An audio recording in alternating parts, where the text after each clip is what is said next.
VR world நேயர்களுக்கு வணக்கம். அறம் பொருள் இன்பம் நிகழ்ச்சியில நம்ம இன்னைக்கு மீட் பண்ண போறவங்க வந்து இவங்களை பத்தி சொல்லணும் அப்படின்னா பேசுறதுக்கும் பழகிறதுக்கும் ரொம்ப ரொம்ப எளிமையானவங்க. எல்லாருக்குமே ரொம்ப பிடிக்கும். அது மட்டும் இல்ல, அவங்களுடைய சமையல் அப்படின்னு வரும்போது அவங்க சமையலை வந்து நீங்க பார்த்து ட்ரை பண்ணாம இருந்திருக்கவே மாட்டீங்க. அந்த அளவுக்கு அவங்க கையால நிறைய பேர் சாப்பிடவும் சாப்பிட்டுருப்பீங்க. ஸோ அந்த அளவுக்கு ரொம்ப நல்லா சமைப்பாங்க. அதையும் தாண்டி அவங்க வந்து கவிஞருடைய மகள். அவங்கள தான் நம்ம இன்னைக்கு மீட் பண்ண போறோம். மிஸ்ஸஸ் ரேவதி சண்முகம். வாங்க பார்க்கலாம். வணக்கம்மா. வணக்கம் சித்ரா. எப்படி இருக்கீங்க? நல்லா இருக்கேன் சித்ரா. உங்களை நம்ம பார்த்துட்டு இருக்க நேயர்களுக்கு வணக்கம் சொல்லிடலாம். கண்டிப்பா. விஆர் வேர்ல்ட் நேயர்கள் அனைவருக்கும் எனது அன்பான வணக்கம். இப்போ ஆக்சுவலா வந்து ஃபர்ஸ்ட் வந்து நம்ம என்ன பேச போறோம்னு பாத்தீங்கன்னு வச்சுக்கோங்க. உங்க கூட பேசுறது எனக்கு ரொம்பவே பிடிக்கும். நீங்க எது பேசினாலும் ரொம்ப சந்தோஷமா இருக்கும், கேட்டுட்டே இருக்கலாம் போல இருக்கும். இன்னைக்கு வந்து நம்ம வந்து உங்களுடைய ஸ்வீட் மெமரிஸ், அதாவது சின்ன வயசுல இருந்து நீங்க ஸ்கூல் போனதுல இருந்தும் பேசலாம், இல்ல அதுக்கு முன்னாடி நிறைய மெமரிஸ் உங்களுக்கு ஞாபகம் இருந்தா அது கூட நம்ம பேசலாம். ஆக்சுவலாக எனக்கு ஸ்கூல் போன மெமரிஸு, பட் அதுக்கு முன்னாடி அப்படின்னு சொன்னால் நிறைய அப்பா அம்மா அந்த மாதிரி விஷயங்கள் நிறைய ஆரம்பிக்கிறதே ஒரு சின்ன நெகிழ்வான இதுவோடு ஆரம்பிக்கணும்னு நினச்சா, நான் ரொம்ப சின்ன குழந்தையா இருக்கும்போது அம்மாவுக்கு வந்து நிறைய உறவுகள், எல்லாம் அப்பா வழி உறவுகள், அம்மா வழி எல்லாரையும் பார்க்கறதுக்கே அம்மாவுக்கு நேரம் சரியாக இருக்கும். இதில் அப்பாவுக்கு வேற அவரோட இது சினிமா ஆளுங்க சம்மந்தப்பட்ட ஆளுங்கள்லாம் வருவாங்க. ஸோ அம்மாவுக்கு ரொம்ப பார்த்துக்க முடியாதுனால பெரியம்மா, சித்தி இவங்க யாராவது கூடவே இருப்பாங்க எங்களோட. பெரும்பாலும் என்னை பார்த்துக்கிறதுலாம் எங்கள் சித்தி, அவங்க கூடவே இருந்து தான் வளர்த்தாங்க கொஞ்ச நாளைக்கு. ஸோ எனக்கு வந்து அந்த சமயத்தில் உடம்பு சரியில்லாமல் இருந்தது தான். அம்மா சொல்லுவாங்க, அது உடம்பு சரியில்லாமல் இருந்தது, அதோட வந்து இந்த அக்கின்னு சொல்லுவாங்க, அந்த மாதிரி வந்து அப்படியே உன்னை பார்த்தாலே கஷ்டமாக இருக்கும். ஆனாலும் வந்து உங்கள் அப்பா, நான் பிறந்ததுக்கு அப்புறம் அப்பாவுக்கு வந்து 57 வந்து இந்த மாலையிட்ட மங்கை படம் எடுத்து நிறைய கடன் பட்டிருந்தது, எல்லாம் கடன் தான் அடைஞ்சு ஒரு நல்ல ஒரு டேர்ன் பேக் இருந்தது அப்பாவுக்கு. ஒரு லுக் பேக்னு சொல்லுவாங்களே, அது மாதிரி திருப்பி பழையபடி நல்லா வந்தாங்கன்னு சொல்லி. ஸோ அப்பாவுக்கு வந்து என் மேலே ரொம்ப இஷ்டமா, பிறந்து என் பொண்ணு பிறந்து தான் அவ்வளோ நல்லா ராசியானவங்கம்மா. ஐயோ, அது பகவானோட செயல். அதனால அப்பாவுக்கு வந்து அதில் இஷ்டமா. அதனால அப்பா என்ன பண்ணுவாங்கன்னா, வந்த எங்கே வெளியில் போயிட்டுக்கிட்டு வந்தால் கூட என்னை தூக்கி போய் அம்மா சொன்னா, அப்படி இருக்காளே உடம்புலாம் முடியலையே அப்படின்னா, ஓடி என் பொண்ணு அப்படின்னு சொல்லிட்டு ஆசையாக தூக்கி முத்தம் கொஞ்சம் வாங்கலாம். ஸோ அது ஒரு ரொம்ப எனக்கு நினைவு தெரியாத வயசில் நடந்த விஷயங்கள் அம்மா அம்மா சொல்லுவாங்க, நீ அப்படி இருப்ப ஆனால் உங்கள் அப்பா உன்னை தூக்கி குஞ்சிக்குவாங்க அப்படிம்பாங்க. ஸோ அது வந்து சந்தோஷமான இது. அடுத்து ஸ்கூல் போகும்போது அம்மாவுக்கு வந்து என்னென்னா, பொம்பளை பிள்ளைங்க கான்வென்ட்டில் படிக்கணும், 4 எழுத்து இங்கிலீஷில் பேச தெரியணும். அப்போல்லாம் அதுதானே இங்கிலீஷில் பேசுறது பெரிய விஷயம். இங்கிலீஷில் பேசவும் எழுதவும் தெரிஞ்சால் போதும். அதை தாண்டி பெருசாக காலேஜுக்கு அனுப்பணுங்கிற ஐடியாலாம் அம்மாவுக்கு இல்லவே இல்லை. அதனால் ஒரு கான்வென்ட்டில் சேர்த்துருந்தாங்க. கான்வென்ட்டில் வந்து அப்போ நான் ladies holy angels convent. So இப்போதைக்கு வந்து முழுக்க பெண்களுக்கானது. ஆனால் அப்போ வந்து ஒரு பகுதி மட்டும் ஒரு 5வது வரைக்கும் ஆண் குழந்தைங்களும் படிக்கலாம். ஸோ நானும் என் தம்பி அந்த ஸ்கூலுக்கு பேபி கிளாஸ், அப்போ எல்கேஜி யூகேஜிலாம் கிடையாது, பேபி கிளாஸ் தான்.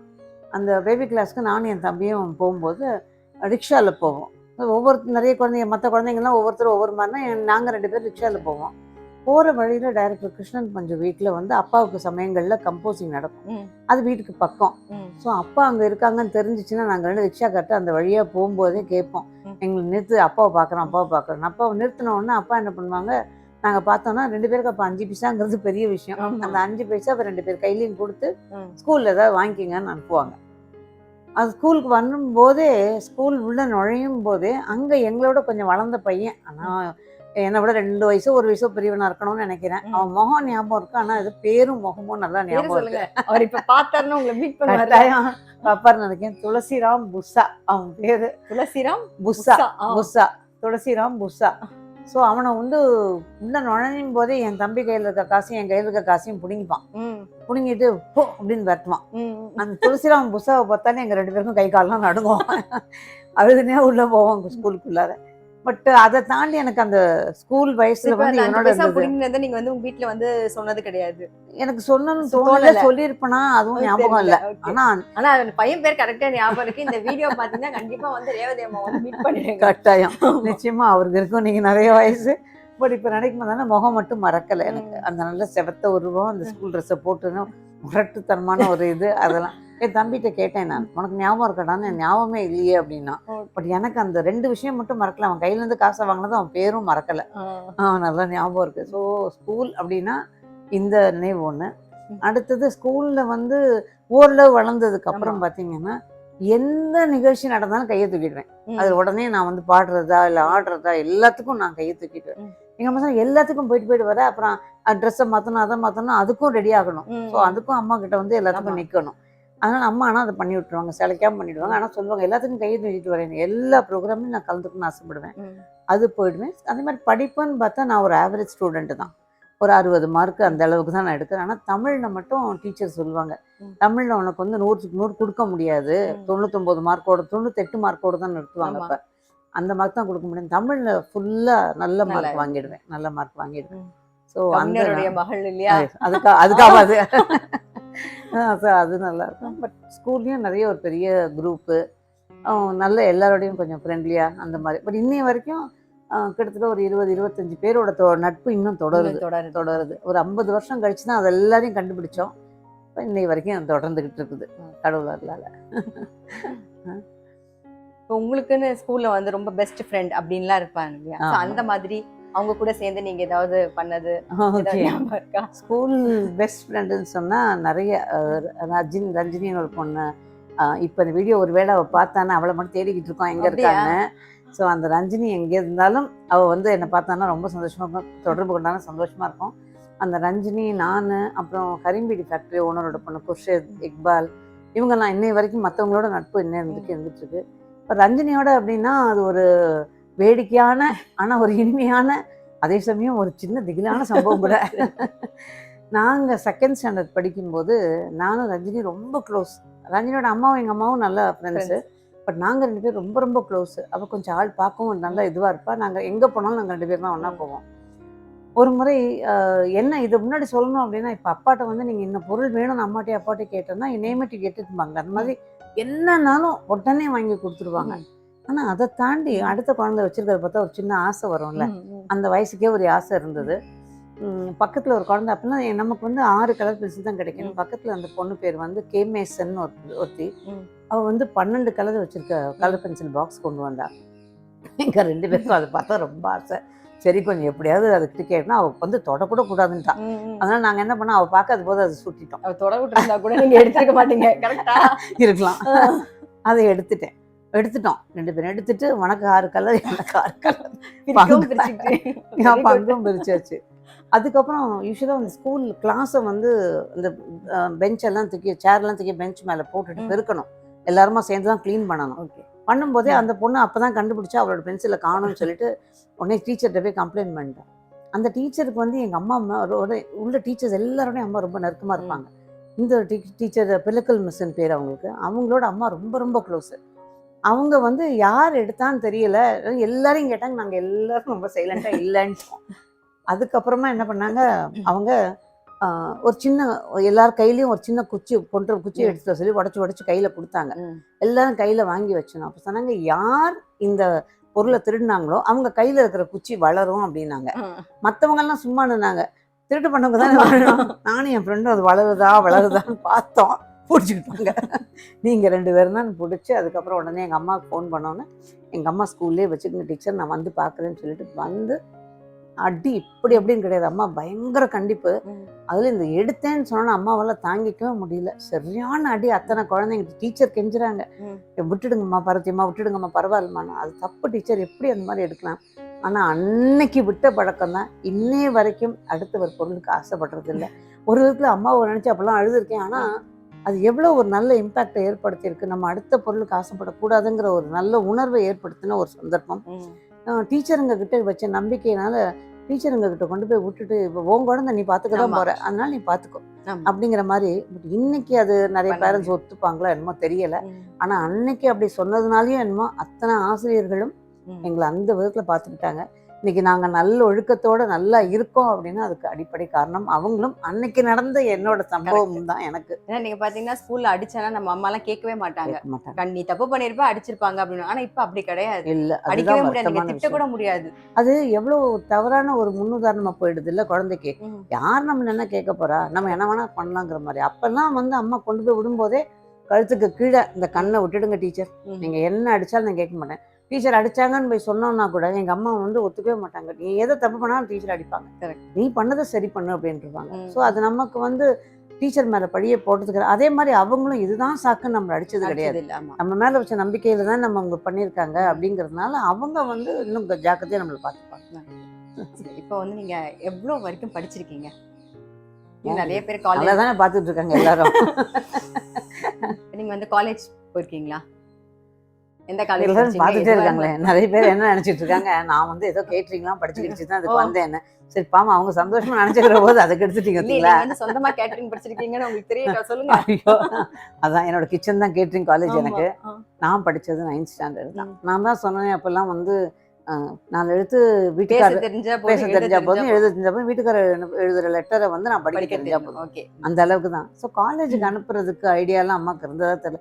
ஒருவேளை நான் ஸ்கூல் முடிச்சிருந்தா கூட மாப்பிள்ளையை பார்த்து கல்யாணம் பண்ணுற இதாக தான் இருந்தாங்க. அதுக்கு இடையில நான் 9th படிக்கும் போதே மாப்பிள்ளை வந்தாங்க, பேசினாங்க. உடனே அப்பா வந்து முடிச்சிடணும் அப்படின்னு டக்குன்னு உடனே முடிச்சிட்டாங்க கல்யாணத்தை. ஸோ 9th ஸ்டாண்டர்ட் படிக்கும்போது கல்யாணம். நான் காலேஜுக்கெல்லாம் போகலை. நீங்க அவர் முன்னாடியே பார்த்திருக்கீங்களா? இல்ல இல்ல, சொந்தமா அவரு? சொந்தமும் இல்லை, சொந்தம் இல்லை. திடீர்னு ஒரு ஞாயிற்றுக்கிழமை வந்து எங்க 2 வீட்டுக்கும் பொதுவான ஒருத்தர் வந்து உறவு தான். அந்த மாமா வந்து சொன்னாங்க, இந்த மாதிரி அந்த ஐயான்னு சொல்லுவோம் அவர். அந்த ஐயா வந்து சொன்னாங்க அப்பா கிட்ட, இந்த மாதிரி பொண்ணு ஒன்று இருக்கு, மாப்பிள்ளை ஒருத்தவங்க இருக்காங்க, நம்ம முடிச்சிருவோமா, ரேவதிக்கு பார்ப்போமான்னு.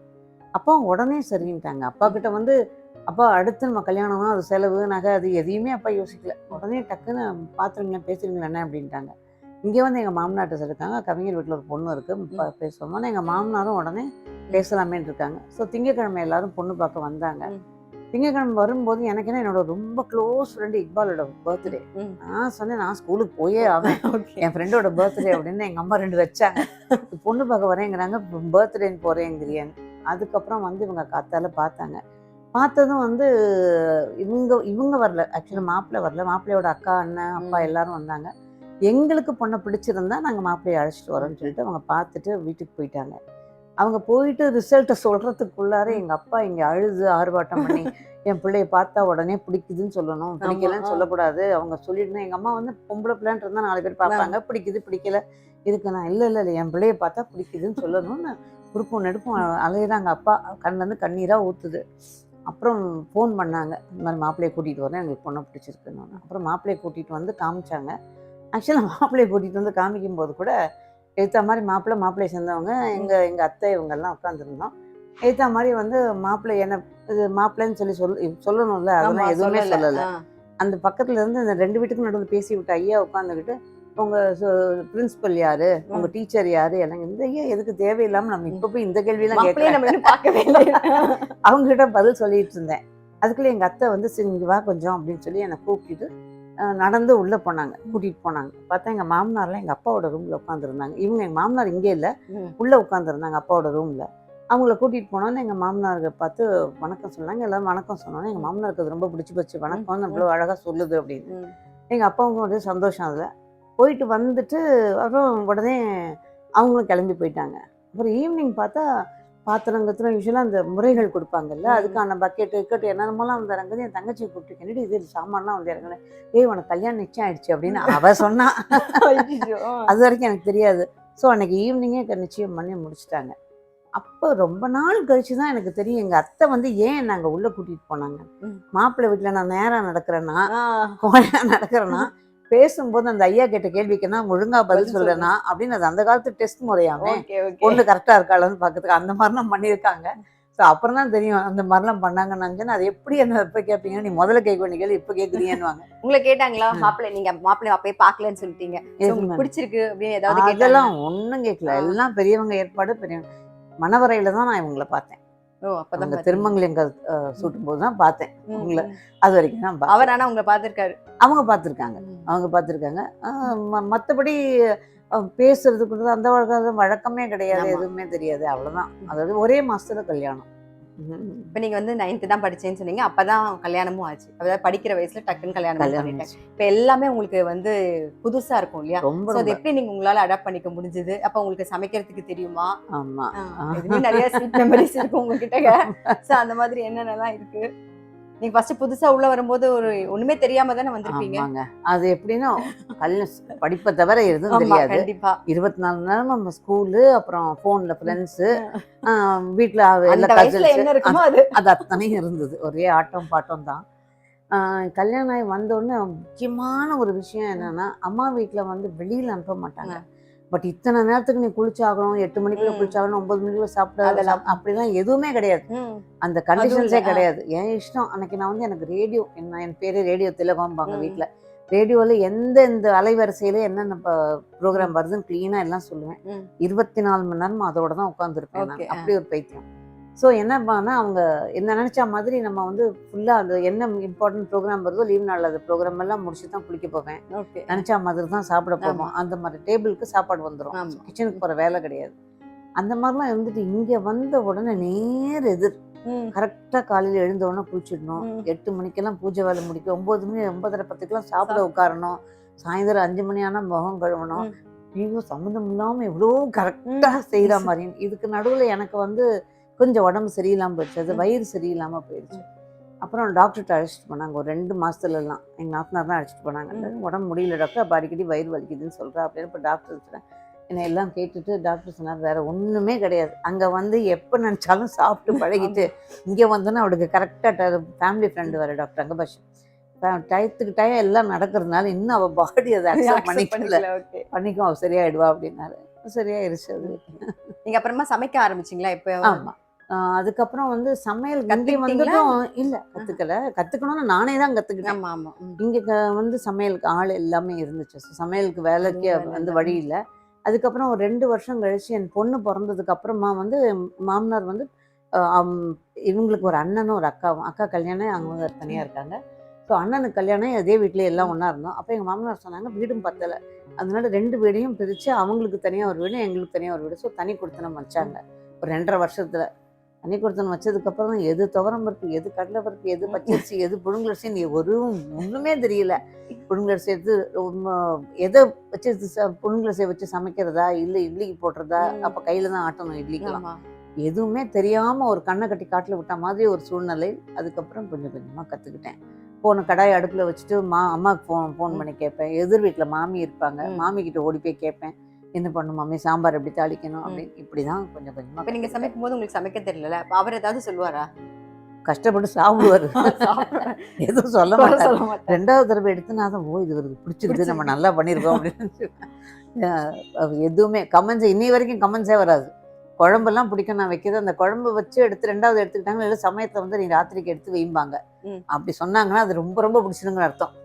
இன்னொன்னு கேட்கணும்னு நினைக்கிறேன் நான். நீங்க வந்து உங்க அப்பாவுக்கு ரொம்ப செல்லம் இல்லையா? அப்படி இருக்கும்போது நீங்க கல்யாணம் ஆகி சீக்கிரமா ஒரு கல்யாணம் பண்ணணும்னு சொல்லிட்டு ஏதோ இதுல கல்யாணம் பண்ணி கொடுத்துட்டாரு சீக்கிரமாவே. அப்படி இருக்கும்போது அவர் உங்களை விட்டு பிரிஞ்சு இருந்திருப்பாருல்ல, எப்படி அதை அவர் ஃபேஸ் பண்ணாரு? கொஞ்சம் கஷ்டம் தானே? நிச்சயமா கஷ்டப்பட்டிருக்கணும். அப்பாவுக்கு வந்து கொஞ்சம் பிஸியா இருந்ததுனால இது ஒரு பக்கம் வருத்தமா இருந்தது. என்னன்னா இப்ப கல்யாணத்து அன்னைக்கே நான் அதை கவனிச்சது வந்து ஒரு அப்பாவா அன்னைக்கு பார்த்தது என்னோட பொன் பார்த்து படலத்துலயும். கல்யாணம் முடிஞ்ச அன்னைக்கு நைட்டு பொன் மாப்பிள்ளை வீட்டுக்கு என்ன அழைச்சிட்டு போறாங்க. பின்னாடியே அம்மா அழுதுட்டே வராங்க. அப்பா வந்து அம்மாவை சொல்றாங்க, சுமார் முதல்ல மண்ணியர் வீட்டுக்கு போறா, அப்படி கல்யாணம் பண்ணி போறா, அழக்கூடாது. அப்போ அம்மாவை பார்த்துட்டே ஏதோ சொல்லிட்டு அப்பாவை திரும்பி பார்க்குறேன். அப்பா கண்ணிலேருந்து கண்ணீரா ஊற்றுது. அப்பாவை துண்டு வச்சிருந்தாங்க, தோல்ல தொடச்சிக்கிட்டு அம்மாவுக்கு ஆறுதல் சொல்றாங்க. ஸோ அது ஒரு இது மறக்கவே முடியாது அப்பாவால். பட் அப்பா அதுக்கப்புறமா நம்ம இங்கேருந்து நான் அம்மா வீட்டுக்கு எனக்கு ஒரு 5 நிமிஷம் நடதான். அதுக்கே வந்து அப்பா நான் எப்படி நிற்காது நடந்து போயிட்டேன்னா, அப்போ ஏமா ஃபோன் பண்ணக்கூடாதும்மா, நான் கார் அனுப்புவேம்மா அப்படிம்பாங்க. அது மாதிரி நான் கன்சீவ் ஆகிருக்கும்போது அந்த அம்மா சொன்னாங்க, நான் கன்சீவ் ஆகிருக்கும்போது அப்பா ரூமுக்கு போய் ஏதாவது பேசிட்டு நான் வரும்போது அப்பா அப்படியே எனக்கு பின்னாடியே பார்த்துட்டே இருப்பாங்க. பார்த்து அழுதுருவாங்களாம். இதுவே ஒரு பிள்ளை மாதிரி இருக்குது, இதுக்கு ஒரு பிள்ளை பிறக்க போதே அப்படின்னு அழுவாங்களாம் அப்பா. அம்மா சொன்னாங்க, அதுக்கு என்ன பண்ண முடியும், எல்லாம் அந்த வயசுக்குரியது நடக்கணும். அதே மாதிரி ஒரு நாள் அப்பா சாப்பிட்டுட்டு இருக்கும்போது அப்பா பக்கத்தில் போய் நின்றுட்டு என்ன சாப்பிட்றாங்கன்னு பார்த்தா அப்பா நான்வெஜ் எதுவும் சாப்பிட்டுட்டு இருந்தாங்க. அப்போ நின்று சாப்பிட்றியாம்மா? நாங்கள் இல்லைப்பா, இல்லை எடுத்துக்கிறியா? நாங்கள் சரி, நான் அப்பாவே எடுத்து ஒரு வாய் எனக்கு ஊட்டி விட்டாங்க. சாப்பிட்டுட்டு வந்தேன் நான். அதெல்லாம் மறக்க முடியாது. அப்பா ஒரு இது மிஸ் பண்ணியிருப்பாங்க. ஆனால் கண்டிப்பாக பயங்கர பாசம். ஏன்னா நீங்க சொன்னப்போ அவர் வந்து என் பொண்ணை பார்த்துட்டு யாரும் வந்து வேண்டாம்னு சொல்லிடக்கூடாதுங்கிறதுக்கே ரொம்ப டென்ஷனா நடந்தார் இல்லையா? பயங்கர டென்ஷனா நடந்தாங்க. எவ்வளோ கஷ்டப்பட்டு. இப்போதான் நினைச்சேன் நான், ஒரு எவ்வளவுதான் ஒரு பெரிய ஆளுமையா இருந்தாலும் தன்னோட குழந்தை இதுன்னு வரும்போது அந்த இடத்துல குழந்தையா மாறிடுறாங்க அப்படியே. இப்போ வந்து நீங்க வந்து புதுசா வீட்டுக்கு வந்ததுக்கு அப்புறம் உங்க ஹஸ்பண்ட்க்கு சமைச்சு கொடுத்துருப்பீங்க கண்டிப்பா. ஏதாவது ஒன்று ஃபர்ஸ்ட் ட்ரை பண்ணிருப்பீங்க நீங்க. ஏன் உப்மா கதை இருந்தாலும் அதை கேட்கும் போது ரொம்பவே சந்தோஷமா இருக்கும். எப்படி நல்லா உங்களுக்கு உப்மாவா சூப்பர். கை குலுக்கிக்கணும் அப்ப. கண்டிப்பா. நான் முதல்ல பண்ணது உப்புமா. எங்கள் வீட்டில் அப்போ ஒன்றா தான் இருந்தோம். சமயக்காரர் நின்று போயிட்டார், திடீர்னு ஏதோ நின்றுட்டாரோ ஊருக்கு போயிட்டாரோ. எங்கள் ஊர்படி என்ன சொன்னாங்க, நான் வெளியில் போயிட்டு வர வேலை இருக்குது, நீ கொஞ்சம் உப்புமாவை மட்டும் பண்ணி வச்சுருந்தாங்க. அந்த உப்புமாவை ரவையும் தெரியாது, எதுவும் தெரியாது, எடுத்து கொடுத்துட்டு வர போயிட்டாங்க. அந்த உப்புமாவுக்கு அப்போல்லாம் ரவையை வறுத்து தான் பண்ணணும். இப்போ வர மாதிரி வறுத்த ரவை கிடையாது. ஸோ என்ன பண்ண இருந்ததுன்னா அம்மாட்ட ஃபோன் பண்ணி கேட்டேன். அம்மா ஏதோ ஒரு அவசரத்தில் ஒரு அளவுலாம் சொல்லிட்டு போயிட்டாங்க. நானும் அது உப்புமாக்குன்னா கட்டி கட்டியாக நிற்கிது, தண்ணி தனியாக ஓடுது. எனக்கு ஒரே பயம். வேலை செய்கிற அம்மாட்ட தான் கேட்டேன், நீங்களாம் இதை சாப்பிட்டுடுறீங்களா, ஆளுக்கு 8 தரேன்னு. அந்த அம்மா வெத்தலை பார்க்க ஆசைப்பட்டு அந்த 8 சாப்பிட்டு 2 பேர் சாப்பிட்டாங்களோ கொட்டினாங்களோ தெரியாது. அந்த 2 தாய்கிட்டையும் கொடுத்துட்டு வேலையை முடிச்சிட்டேன். அதுக்கப்புறம் மற்றவங்ககிட்ட ஏதோ சொல்லி சமாளித்து முடிச்சிட்டேன். பட் ஆனால் ஒரு ஸ்டேஜ் ஆனதுக்கப்புறம் எங்கள் மாமனாருக்கு வந்து ஒரு மாதிரி இந்த கொலக்கொலன்னு உப்புமா பண்ண தான் பிடிக்கும். அதனால் நான் அது பண்ண பழகி அதுதான் பண்ணி கொடுத்துட்டு இருந்தேன். அவங்க அப்படியே அதை வழித்து சாப்பிடுவாங்க. ரொம்ப வயசானவங்க, அதனால் வழித்து அப்படியே சாப்பிடுவாங்க. அது ஒரு இது. அப்போ தான் நான் நினச்சேன், முதல்ல நம்ம பண்ணது இன்னைக்கு கை கொடுக்குது அப்படின்னு சொல்லிட்டு. உங்க மாமியார் சைடுல வந்து நீங்க என்னெல்லாம் கத்துக்கிட்டீங்க? மாமியார் சைடில் வந்து எங்கள் நாத்தனார் அம்மா வந்து உங்களை வந்து அப்படியே படிக்க வச்சு அப்படியே அமைச்சிட்டாங்க. அப்புறமா நீங்களா பக்கத்துல கேட்டு தனியா போனதுக்கு அப்புறம் கத்துக்கிட்டு இப்போ இந்த வீட்டு பழக்கம் இருக்கும். இவங்க கிட்ட நிறைய விஷயங்கள் இருக்கும் இல்லையா? நிறைய விஷயங்கள் கற்றுக்கிட்டேங்க. ஆக்சுவலாக மோல்டு பண்ணது அப்படின்னா இந்த வீட்டுக்கு வந்து தான். அது நான் வந்து மறுக்க முடியாத ஒரு உண்மைன்னு சொல்லணும். எங்கள் மாமனார் வந்து அம்மா வீட்டில் இருக்கும்போது நாள் கிழமை அப்படின்னா சாமி கும்பிடுவாங்க, கூட போய் நின்னும் கையெடுத்து கும்பிடுவோம்.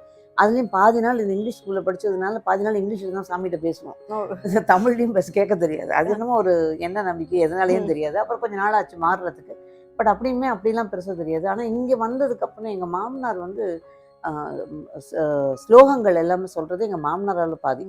ஏன்னா வந்து கொஞ்ச நாள்லேயே வந்து கந்தர் சஷ்டி கவசம், கந்தர் அனுபூதி, இதெல்லாம் வந்து 10 பாட்டு, இதில் ஒரு ஸ்டான்ஸா அவங்களுக்கு ஒப்பிக்கணும். இன்னைக்கு படிச்சுட்டு நாளைக்கு ஒப்பிக்கணும். அப்படிதான் எங்கள் மாமனார் பழக்கினாங்க. ஸோ சாமி கும்பிட்ற பழக்கம் வந்து இங்கே தான் எனக்கு நிறையவே ஆரம்பிச்சது. அதுக்கப்புறம் எங்கள் ஓர்படி வந்து இவங்க எங்கள் மாமியார் கிடையாது. அப்போது நான் கல்யாணம் வரும்போதே அவங்க இறந்துருந்தாங்க. எங்கள் ஓர்படி வந்து இதே மாதிரி நிறைய கோயில்களுக்கு போகிறது, அவங்களோட வேலைகள் வந்து ரொம்ப நேர்த்தியாக இருக்கும். ஒரு பிளானிங் ஆகட்டும், அவங்களும் 11th தான் படிச்சிருக்காங்க. ஆனால் எக்ஸலண்டா கணக்கு போடுறதுல அந்த காலத்து படிப்பு நிஜமாவே இருக்கிறத விட அது ரொம்ப பெஸ்ட். சூப்பரா பண்ணிருப்பாங்க. ஒரு கணக்கு போடுறதாகட்டும், வீட்டுல வந்து ஒரு அவங்களுக்கு வந்து தெரியாத விஷயமே கிடையாது. இன்ஜினியரிங் விஷயம் இருந்தாலும் ஒரு வீட்டுல என்னது ஒரு ரிப்பேர் பண்ணணும் கொள்ளனா, இது இந்த கனெக்ஷன் அதுக்கு கூட, அந்த கனெக்ஷன் இதுக்கு கொடுப்பாங்க. நான் அதெல்லாம் வேன் பார்த்துன்னு இருப்பேன். பட் அவங்க அளவு வரலன்னாலும் பட் அவங்ககிட்ட கத்துக்கிட்டது விஷயங்கள் இருக்கு. ஒரு பலகாரம் பண்றதுனா கூட அந்த பாத்திரத்தை தொடச்சி சுத்தம் பண்ணி அதை பண்ணுவாங்க. அந்த செஞ்ச இடம் சுத்தமா இருக்கும். அந்த மாதிரி விஷயங்கள் பழகினேன். எங்கள் நாத்தனார்கிட்ட வந்து ஒரு மதர்லி டச், ஒரு அம்மாவோட பிரியம் பாசம் தான் எங்கள் நாத்தனார்கிட்ட இருந்தது. அவங்க வந்து அவங்ககிட்ட கற்றுக்கிட்டது நிறைய எங்கள் அப்பா அம்மாகிட்ட கற்றுக்கிட்ட ஒரு சிமிலாரிட்டி இருக்கும். என்னன்னா, யாருக்கும் நிறைய செய்கிறது, நம்மக்கிட்ட இருக்கோ இல்லையோ அடுத்தவங்களுக்கு செய்யணும்னு ஆசைப்பட்டு அது செஞ்சுது அப்படின்னு. அதே மாதிரி இப்போ இன்னைக்கு வரீங்க நீங்கள், உங்களுக்கு இந்த விஷயம் பிடிக்கும் எங்கள் வீட்டில் அப்படின்னா, அது எத்தனை காலம் கடந்தாலும் அதை ஞாபகமாக சொல்லுவாங்க. எனக்கு பிடிச்ச விஷயம் அவங்களுக்கு நல்லாவே தெரியும். எப்போ போனாலும் சொல்லுவாங்க, அதாவது அவங்களுக்கு அது பிடிச்சது, இவங்களுக்கு இது பிடிச்சது, உனக்கு இது பிடிச்சதுல அது பாரு இன்னைக்கு செஞ்சுருக்கேன்பாங்க. ஸோ இதெல்லாம் பார்த்து தான் எவ்வளோ ஒரு அழகான விஷயங்கள் இதெல்லாம்ங்கிறது அவங்ககிட்ட கற்றுக்கிட்டேன். என் கணவர்கிட்ட கற்றுக்கிட்ட விஷயம் அப்படின்னா, இவங்க வந்து எது செஞ்சாலும் ஒரு பெர்ஃபெக்ஷன் பார்ப்பாங்க. அது நிறைய இவங்க பார்ப்பாங்க. அந்த மாதிரி விஷயங்கள் இவங்ககிட்ட கற்றுக்கிட்டேன். அப்புறம் எங்கள் மச்சினர் வந்து மூத்தார்னு சொல்லி இவங்களோட அண்ணன், இவங்கள விட 20 வயசு பெரியவங்க. அவங்க வெரி சாஃப்ட் ஸ்போக்கர். இவங்களுக்கும் அவங்களுக்கு இவங்க நல்ல உயரம், முரட்டு ஆள். அவங்க குட்டையா நல்ல கலரு, சாஃப்ட்னு அந்த அவங்க சொல்லுவாங்க, கார் ஓட்டும் போது அந்த ஸ்டியரிங் கூட வலிக்காதும்பாங்க. அப்படி ஒரு சாந்தமானவங்க. கோவத்தை ஹேண்டில் பண்ணுறது, கோவம் இல்லாமல் இருக்கிறது அவங்ககிட்ட பார்த்து தெரிஞ்சுக்கிட்ட நிறைய விஷயங்கள் இதெல்லாம் இருக்குது. ஆக்சுவலா கூட்டு குடும்பத்துல இது எல்லாமே ஒரு ப்ளஸ் பாயிண்ட் தானே நமக்கு. Very very much. இப்ப யாருமே அப்படி இருக்கிறது இல்ல. எல்லாருமே தனித்தனியா இருக்கதான் பிரியப்படுறாங்க. பட் இது உள்ள இருக்கும்போது தான் எல்லாருக்குமே வந்து அந்த பொறுமை, சகிப்புத்தன்மை எல்லாமே அது உள்ள வரும்போது தான் கொடுத்தல் எல்லாமே நிறைய வருதுங்க. ஆனா இப்ப ரீசெண்டா கேள்விப்படுறேன், நிறைய பேருக்கு வந்து இந்த ஆசை வருதுங்க ஜாயின்ட் ஃபேமிலியா. ஏன்னா அவங்களால முழுக்க அந்த பேர்டனை சுமக்க முடியலங்கிற ஒரு காரணமும் இருக்கு. இவங்க இருந்தா நம்ம குழந்தைங்களுக்கு நல்லது நடக்குதுன்னு உணர ஆரம்பிச்ச தருணங்களும் இருக்குங்கிறாங்க. குழந்தை வந்து பாட்டி தாத்தா கிட்ட வளர்றதுக்கும் நம்ம அப்பா அம்மா மட்டும் தனியா வளர்றதுக்கும் நிறைய வித்தியாசம் இருக்கு. நிறைய கண்டிப்பா நிறைய வித்தியாசம் இருக்கு. ஏன்னா அவங்க வேற மாதிரி, அவங்க செல்லம் கொடுக்குற மாதிரி தான் இருக்கும். ஆனா அவங்க நிறைய சொல்லி தருவாங்க. அதனால எல்லாருமே பாட்டி தாத்தாவோட இருக்கணும் அப்படிங்கிறது தான். அது வாஸ்தவம். நிச்சயமா அந்த ஜாயின்ட் ஃபேமிலி இது வந்து நிஜமாவே ஒரு நல்ல விஷயம். கத்துக்கணும்னு நீங்க இன்னைக்கு இவ்வளவு ஆசைப்படுறவங்களுக்கு. சொல்றீங்கல்ல, எங்க மச்சினன் கிட்ட இவ்வளவு கத்துட்டேன், எங்க நாத்தனார் கிட்ட, இப்ப யாராலையும் அந்த மாதிரி சொல்ல முடியாது. ஏன்னா எல்லாம் தனியா தான் இருக்காங்க. மிஞ்சி போனா அவங்களா உணர்ந்துக்கணும். ஆமா கண்டிப்பா. அவ்வளவுதான். உணர்ந்து செய்யணுங்கிறது. மேபி அடுத்தவங்கள பார்த்தோன்னா பக்கத்து வீடு எதிர் வீட பார்த்தாவது கத்துக்கணும். அது கூட இப்ப இல்லையே. ஆமா.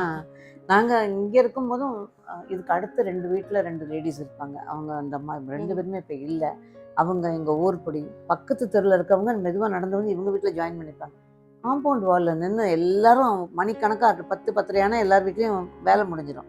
ஒரு 12, 12:30 வரைக்கும் அரட்டை அடிப்போம் எல்லாரும். அப்பதான் நமக்கு வந்து எந்த கோவில் நல்லா இருக்கு, எந்த கடை நல்லா இருக்கு, எங்க ஆமா. சீப்பா இருக்குங்கிற விஷயங்கள் பிளான் பண்ணிட்டு எல்லாம் ஒண்ணா போவோம். ஓகே. தீபாவளிக்கு பிளான் பண்ணி ஆளுக்கு ஒரு பலகாரம் பண்ணி மாத்திப்போம். இப்ப அதெல்லாம் இல்ல.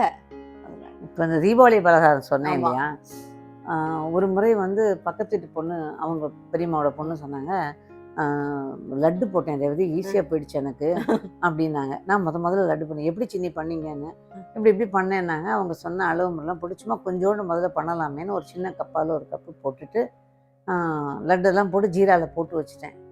ஜீராவில் போட்டு கிட்டத்தட்ட 2 மணி நேரம் ஊற வச்சு திருப்பி வந்து பார்த்தா திருப்பி ஜீரா அப்படியே நிற்கிது, பூந்தி அப்படியே நிற்கிது. ஓகே, தனித்தனியா இருக்குல்ல. தனித்தனியாக இருக்குது. அப்புறம் கொஞ்ச நேரம் கழிச்சு பக்கத்துலேயே உட்காந்துருந்தேன். ஊரும் இவங்க வந்தாங்க. என்ன பண்ணுறேன்ல, லட்டு ஜீராவை இழுக்கவே எந்திரிச்சுப்பா, எவ்வளோ நேரம் அது கூடவே உட்காந்துருந்தேன். கிட்டத்தட்ட என்ன இந்த லட்டு ஊறிடுமான்னு உட்காந்துட்டே இருந்தேன். கடைசி வரைக்கும் ஊரில் நாங்கள் ஜீராவும் லட்டுமா தான் சாப்பிட்டோம் வச்சுங்க, கப்பில் போட்டு. அதுக்கப்புறம் ஒரு முறை என்ன பண்ணோம், பக்கத்து ஒரு மாமி ஒருத்தவங்க இருந்தாங்க. அவங்க வந்து அப்போல்லாம் வந்து ஒரு படிக்கு 18 ரூபாய் என்னமோ அப்போ வாங்கிக்கிட்டு அவங்களே வந்து அரிசியெல்லாம் கொடுத்துட்டோன்னா மிஷினில் கொண்டு போய் திரிச்சிட்டு வந்து முறுக்கு பண்ணுவாங்க. அந்த மாமிக்கு எனக்கு வந்து அவங்களுக்கு அளவு சொல்ல தெரியல. மாமியை முறுக்கு பண்ண வாங்கன்னு கூப்பிட்டோன்னு வந்துட்டாங்க. வந்து அவங்களே அரிசியெல்லாம் எடுத்து போட்டாங்க, அரைச்சி பிடிச்சி கொண்டு வந்தாங்க. அவங்க இன்னொருத்தவங்களும் வந்தாங்க. மத்தியானம் 2 மணிக்கு ஆரம்பிச்சாங்க, ராத்திரி 10 மணி வரைக்கும் முறுக்கு சுத்திட்டு இருந்தாங்க. அவங்க பாட்டுக்கு எக்கச்சக்கம் போட்டாங்க. இருந்ததே நாங்க எங்க மாமனார் நானே. எங்க மாமனார் வந்து கேட்டாங்க, நீ குடும்பம் நடத்துற பொம்பளையா? இப்போ நம்ம இருக்க 3 பேருக்கு 7, 8 மணி நேரமா முறுக்கு சுத்திக்கிட்டு இருக்காங்க, நீ என்ன வேலை பண்றேன்னாங்க. அப்பதான் ரியலைஸ், இது தப்பு, இவ்வளோ முறுக்கு பண்ணி நம்ம என்ன பண்ணோம், அது வரைக்கும் முறுக்கு இவ்வளோ வருதேங்கிற சந்தோஷம் தான் தவிர அது என்ன பண்ண போறோம், ஏன் இவ்வளோ போட்டோங்கிறது கூட எனக்கு கேட்க தெரியல. எங்க மாமனார் சொன்னதுக்கு அப்புறம் தான், ஐயோ தப்பான விஷயம் இல்லை அப்படின்னு அப்புறம் மாமிட்டு பணம்லாம் கொடுத்து அனுப்பிச்சிட்டோம். முறுக்கு அப்புறம் எல்லாத்தையும் டிஸ்ட்ரிபியூட் பண்ணிட்டோம். பட் அது ஒரு நல்ல விஷயம். அதனால நம்மளோட தேவை அறிஞ்சு பண்ணணும் அப்படிங்கிற ஒரு கத்துக்கிட்ட ஒரு விஷயம். எங்க மாமனார் கேட்கும்போது பதில் சொல்லவே முடியல. என்ன பொம்பளை நீன்னு என்ன கேட்டாங்க. நான் இப்ப தப்பாவே நினைக்கல அதெல்லாம் கூட, ஏன்னா அன்னைக்கு கத்துக்கிட்ட ஒரு விஷயம். ஸோ இதை சொல்றது நிச்சயமா நிறைய பேர் வந்து உங்க அப்பா எப்படி கேட்பாரோ அது மாதிரி கேட்டதுனால நீங்க அப்படி நினைச்சுக்கிட்டீங்க. பட் இப்ப நம்ம யார்கிட்டயும் அப்படி கேட்கவே முடியாது. அது என்ன 100% உண்மை. கேட்கவும் முடியாது, நம்ம சொல்லவும் முடியாது. இப்போ நீங்க வந்து கோலம் நல்லா போடுவீங்கல்ல, நான் பாத்திருக்கேன், நல்லா இருக்கும், ரொம்ப அழகழகா கோலம் போடுவீங்க. கத்துக்கிட்டீங்களா இல்லைன்னா செல்ஃபாவே? சில பேர் வந்து அப்புறமா தான் கோலம் போட கத்துப்பாங்க, சில பேர் சின்ன வயசுல இருந்தே கோலம் வந்து நல்லாவே வரும். உங்களுக்கு? எனக்கு சின்ன வயசுல கோலம் போட தெரியாது. அம்மா வீட்டு வாசல்ல கோலம் போட்டோன்னா ஒரு தாமரை பூ வரைஞ்சி வெல்கம் எழுதுவேன், அந்த அளவுக்கு தான் தெரியும். அதுக்கப்புறமா இங்க வந்து தான் கோலம் கத்துக்க ஆரம்பிச்சது. அதாவது இதுக்கு மெயின் இது சொல்லணும் அப்படின்னா, நாங்கள் கல்யாணம் ஆகிட்டு ஒரு 7-8 வருஷம் 10 வருஷம் கிட்டத்தட்ட இருக்கும். அதுக்கப்புறம் தான் கோலம் வந்து ஓரளவு நேர்த்தியாக போட பழகினேன். எங்கள் ஊர்படியார், எங்கள் மூத்தாரோட கணவரோட அண்ணன் பொண்ணு இருந்தது.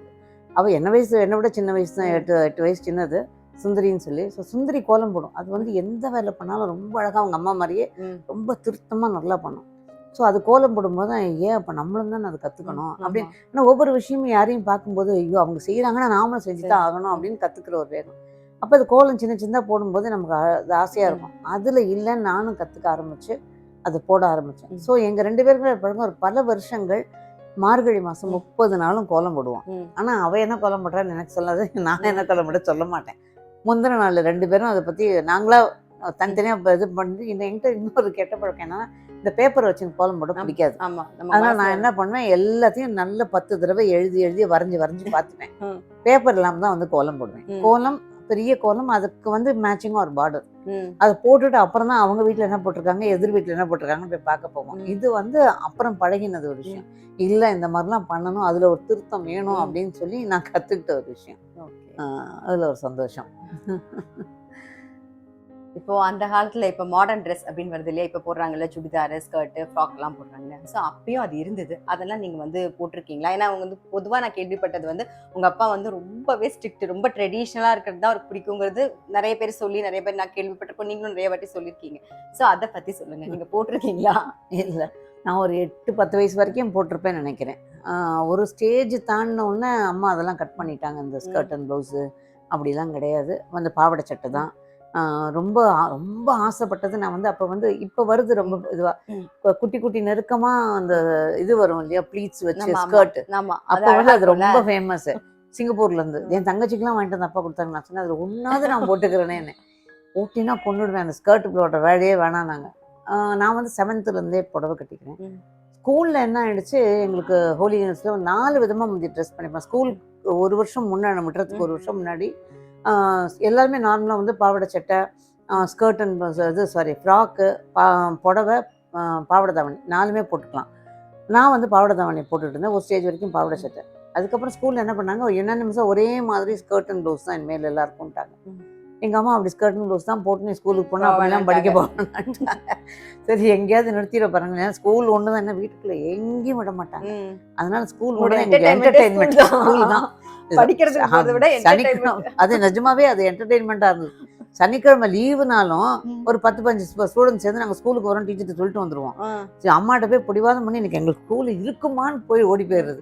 போயிட்டு ஸ்கூல்ல இருந்து தான் வருது. ஏன்னா அந்த 2 நாளும் வீட்டில் எப்படி இருக்கிறது, அதனால அந்த மாதிரி ஸோ அப்புறம் அம்மா என்ன பண்ணாங்க, ஸ்கர்ட் அண்ட் ப்ளவுஸ்ன்னு அப்படி சொன்னதுக்கு அப்புறம் நாங்கள் அழுதோடனே ஒரு எங்களை மாதிரியே ஒரு 10-15 ஸ்டூடெண்ட்ஸோட பேரண்ட்ஸ் இருந்தாங்க. அவங்க போய் மதர் நெசன் கிட்ட எக்ஸம்ஷன் கேட்டு எங்களுக்கு மட்டும் பாவாடை தாவணி, மற்றவங்களுக்கெல்லாம் இது. ஸோ அப்போ ஆனால் பாவாடை தாவணின்னா அதுலேயே வந்து சும்மா பாவாடை தாவணினா நாங்கள் ஸ்கூலுக்கு ஓகே, வெளியில் வீட்டில் கட்டுறது வந்து அந்த வி ஷேப்புங்கிறது என்ன, அது என்ன இதெல்லாம் விதவிதமாக பண்ணிக்கணும். அதெல்லாம் அம்மாவுக்கு வந்து பாவாடை தாவணியில் எப்படி வேணால் பண்ணிக்கலாம். பட் அது ஆடைன்னா அது என்ன மாதிரி மறைச்சு பண்ணணுமோ அந்த மாதிரி தான் இருக்கணும்ன்றாங்க. எனக்கு வந்து இந்த மாதிரி இந்த கண்ணில் மை இட்டுக்கிறதோ அந்த வயசுக்கே ஒரு ஆசையெல்லாம் கண்ணில் மை இட்டுக்கிறது. அதே மாதிரி மேட்சாக வந்து தோடு, அதெல்லாம் இப்போ வந்து 4 தோடு 40 பைசா 12 வளையலா இருந்தா 6 வளையலா இருந்தா 25 பைசா, அந்த வளையல மேட்சாக போட்டுக்கணும். அப்படியெல்லாம் ரொம்ப ஆசைப்படுவேன். அதெல்லாம் வாங்கி கொடுத்துருவாங்க அம்மா. பட் எங்கள் அப்பாவுக்கு வந்து இந்த கண்ணில் மையிட்டுனாலோ தலையில கூடத்தில் பூவை வச்சுட்டு அப்படி போனாலோ லிப்ஸ்டிக் போட்டு அப்படிலாம் எங்கள் அப்பாவுக்கு பிடிக்காது. அதனால அப்பா கிட்ட வந்து ரிப்போர்ட்ல ஏதாவது கையெழுத்து வாங்கணும்னா கண்ணில் மையிட்டு இருந்தா, அப்போ வந்து அந்த ஐலைனர் வந்த புதுசு வேற, அதனால கீழே கண்ணில் மை இருக்காது, மேலே மட்டும்தான். அதனால அப்பாட்ட அப்படி கண்ணு சிமிட்டா போய் அப்பாட்ட ரிப்போர்ட்ல கையெழுத்து வாங்கின்னு ஓடியாந்துரும். அப்பாட்ட காமிச்சிக்கவே மாட்டோம். அம்மா மட்டும் சொல்லிடுவாங்க, கழுத்துக்கு மேலே நீ என்ன தலையை எப்படி வேணா பண்ணிக்கோ, கழுத்துக்கு கீழே நான் சொல்ற ஆடை தான், அது மாறக்கூடாதும்பாங்க. அதனாலயே என்னமோ அப்படியே பழகிடுச்சு எங்களுக்கு. அதனால அது ஆனால் அது ஒரு அழகு தான் இல்லை. இப்போவும் நான் சொல்ற அந்த பாவாடை சட்டையோ அந்த பாவாடை தாவணியோ ஒரு அழகு தான், அது என்ன இருந்தாலும். நீங்க சொல்ற மாதிரி அந்த பின்னாடி அழகா அந்த வி ஷேப் வரா மாதிரி கட்டிக்கிறது, அது வர வரைக்கும் கட்டிட்டு இருப்போம். அது கரெக்டா வரலன்னா என்னமோ நம்ம ஒழுங்கா கட்டிக்காத மாதிரி வரும், பிரிச்சு கட்டிக்கிறது. அப்புறம் பாவடையில உள்பாவடையில கீழே வந்து அப்போ வெள்ளி முத்து விற்கும். ஒரு முத்து 25 பைசா. அந்த முத்துல ஒரு 10 முத்தை வாங்கிக்கிறது, வாங்கிட்டு காலில் பின் பண்ணிக்கிறது. அந்த பாவடைக்கு பாவடை அது எதிரில் வேணா எடுத்து பின் பண்ணிக்கலாங்கிறதுனால தச்சுக்க மாட்டோம், பின் பண்ணிப்போம். நடக்கும்போது சலக்கு ஸ்கூல்ல டீச்சர் கூப்பிட்டு, இனிமே வாங்க வந்து ரேவதி அம்மா அவங்களுடைய தங்க வந்து கலைச்செல்வி வந்திருக்காங்க, அப்படியே அவங்க கூட சேர்ந்தே நம்ம பேசிடுவோம். ஏன்னா இவங்களை பத்தின நிறைய விஷயம் அவங்க சொல்லிடுவாங்கல்ல, இவங்க பண்ண அமக்கலத்துல நிறைய இருக்கும், இவ பண்ண அமக்கலமும் சொல்லலாம். வாங்க உள்ள வாங்க. பரவாயில்ல நீங்க வாங்க. நாங்க உங்களை நினைச்சிட்டு தான் உங்களை பத்தி தான் பேசிட்டு இருந்தாங்க, கடைசியில கரெக்டா நீங்க வந்திருக்கீங்க. இவ பண்ணதெல்லாம் சொல்லலாம். ஆமா, இப்பதான் வந்து ஒரு தம்பி முடிஞ்சு அக்கா முடிஞ்சு தங்க முடிஞ்சு இப்பதான் வரீங்க. ஸோ அந்த முத்தை வந்து எடுத்து கோத்துக்கிறது. அதுக்கப்புறம் அந்த கீழே வந்து எப்படி சொல் ஃப்ரில் வச்சு பாவாடை வரும். ஆமா, அப்போ வந்து அது வந்து கொஞ்ச நாள், அதனால அந்த பாவாடையை கட்டி அந்த நம்ம மேலே கட்டியிருக்கிற பாவாடையோட நடக்கும்போது அந்த ஃப்ரில் அப்படி மாற்றி போகும். அதில் ஒரு அல்டாப்பு இதெல்லாம் தான் பண்ணிக்கிறது. அப்போ இப்போ இவளை பார்த்தோன்னா உடனே மறந்து போன விஷயம் ஒரு ஞாபகம் வருது. அப்போ வந்து அந்த பூ வந்து இது டிசம்பர் பூ இருக்கு இல்லையா, அதை மொட்டாவே பறித்து ராத்திரியில் அதை கோத்துட்டு சன்ஷேட் மேலே போட்டு வைப்போம். மறுநாள் பார்த்தீங்கன்னா அது யூஷுவல் கலரை விட டார்க்காக பூத்துருக்கும், குட்டியாக பூத்துருக்கும், பெருசாக வராது. அது கோத்தெல்லாம் போட்டு கோத்தெல்லாம் போட்டதுனால அதை எடுத்து ஸ்கூலுக்கு வச்சுன்னு போறதுல ஒரு பெரிய சந்தோஷம். இவ என்ன பண்ணுவா, அதுல வந்து நான் அதுக்கு பறிக்க கொள்ளலாம் போக மாட்டேன், கட்டி வச்சிருந்தா மட்டும் வச்சுப்பேன்.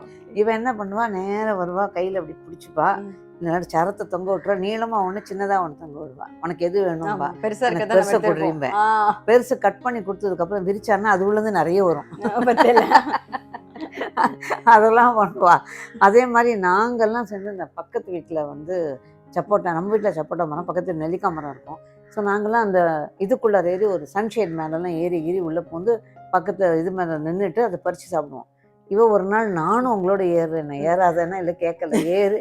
அது அந்த சன்ஷேடுக்கும் அந்த பேரபெட் வாலுக்கும் இடையில ஒரு சின்ன கேப் இருக்கும், அதில் ஏறி தொப்புன்னு அங்கேருந்து கீழே விழுந்து அடிப்பட்டு நாங்கள் நின்னா தானே அம்மாடி யாரும் வந்தோம், அவள் விழுந்ததும் தெரியாது, ஒன்றும் தெரியாது, பிச்சுக்கிட்டு ஓடியே போயாச்சு எல்லாரும் வாங்குற உதைக்கு பயந்து. நிறைய விஷயங்கள் அந்த மாதிரி நிறைய கலாட்டாக்கள் நடந்திருக்கு எங்களோட. இப்போ உங்க தங்க கீழே விழுந்தாங்கன்னு சொன்னீங்கல்ல, அதோட அப்படியே விட்டுட்டு ஓடி வந்துட்டீங்க. அதுக்கப்புறம் உங்க அம்மா கிட்ட சொல்லல, கேட்கல, எதுவுமே பண்ணல? அதான் ஞாபகம், யார் கேட்பா, வாங்கினா எங்க அம்மா வந்து ராஜபார்வை தான். நீ சண்டை போட்டா, இவ சண்டை போட்டா, ஏன் சண்டை போட்டின்னு கிடையாது, எல்லாரும் நிக்க வச்சு எல்லாருக்கும் உத வாங்குறது யாரு வாங்குறது. அதனால நாங்களாம் ஓடியே போயிட்டோம். இவ்வளவுதான் என்னமோ அப்பா சொன்னாங்கன்னு சொல்லிட்டே இருப்பா. என்ன சொன்னாங்கப்பா? அப்பா வந்து நைட்டு அப்பா வந்ததுக்கு அப்புறம் அப்பாட்ட சொன்னேன், சன்ஷேட்ல இருந்து நான் விழுட்டேன்ப்பா, பாருங்க அந்த தலையெல்லாம் வேற நல்லா போகுது, பெருசு பெருசா வீங்கி. அப்பா நேரம் அவங்க அசிஸ்டன்ட கூப்பிட்டு அந்த சன்ஷேட முதல்ல நாளைக்கு உட, நீங்க கீழே விழுந்ததுனால சன்ஷேட் உடைச்சிடணும். அப்பதான் அம்மா சொல்லிட்டு இருந்தாங்க, நாளைக்கு மாடியில இருந்து குதிப்பா வீட்டை உடைச்சிருக்கேன். அவர் கரெக்டா தானே சொல்லியிருக்காங்க. அம்மாவும் அப்பாவுக்கு தாங்கவே தாங்காது, எது உடம்பு முடியலன்னா தாங்கவே தாங்காது. எல்லாருமே செல்லம் தான் உங்க அப்பாவுக்கு இல்லையா? ஆமா, எல்லாரும் அப்பாவுக்கு பாகுபாடு.